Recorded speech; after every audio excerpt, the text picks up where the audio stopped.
I structured mine a little differently, but basically I'm here today to tell you a little bit about myself, tell you about my assessment results, and tell you a little bit about my reflections to those assessments. And since we're doing it a little bit differently, I added that the last slide was my user manual, and I was going to talk about that a little bit. This is I was basing my project off the questions he had in the syllabus, but since we're doing it differently, we won't have to really address that. But to tell you a little bit about myself, my name is Raymond Gibson Jr. I'm from Southern California. I'm a sophomore, just turned 19 last month, and I will move on to the reflection assessments. And it didn't. They tell me a little bit about what I kind of already know about myself, and so I have multiple personal styles. I can relate to a variety of different people based off of interaction with individuals from various backgrounds, and so I'm very versatile with personality types. Introverted, I like to think to myself, spend a lot of time thinking to myself before I come out and sometimes say an idea, but I'm very good on the spot. Thinking versus feeling, sometimes I can think a little bit too much and be so objective oriented that I'm not so much thinking about emotions. So sometimes in group work, and it's usually not so much in a context like this, but usually with family and something that's more informal, I'm a little bit more blunt. But in group work, I try to remember that we are people and try to interact as smoothly as possible.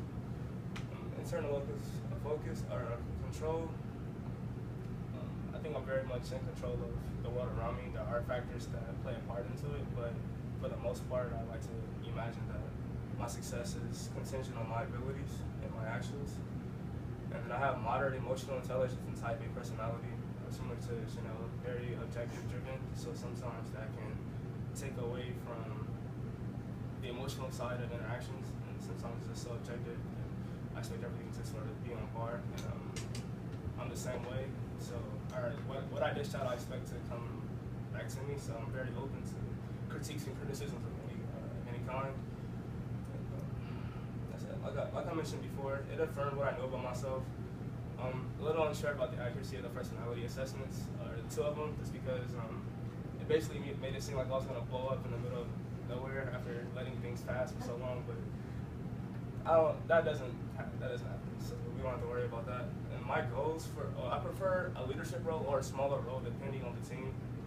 I like to do what's necessary for us to be the most productive, and so if I need to take a leadership role, I'm not averse to it, but in a given context, it's really what determines what role I prefer.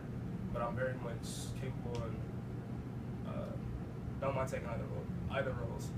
Two goals for this project, I would like to be more involved because of that sort of ambivalence to which role I would like to take. I sometimes don't get involved as much as I could. So for this project, I welcome increasing the load that I'm responsible for, just because it's something I usually do not do. And I would also like to increase clarity in my speech and when I'm working in a group context, because sometimes the way I speak or something like that, it can come out a little convoluted. And so I would like to increase my ability to allow others to understand me. And so please take a look at we don't really have to do that. So, but that's basically it. I guess we can take a quick glance, but those 5 points right there basically summarize how I like to work in groups. And if there's any questions, we can definitely discuss it. But what I want to really iterate before this is over is that I'm very open to communication. I think communication is what truly makes an effective team. So I think that if we can accomplish that, that will produce a great project.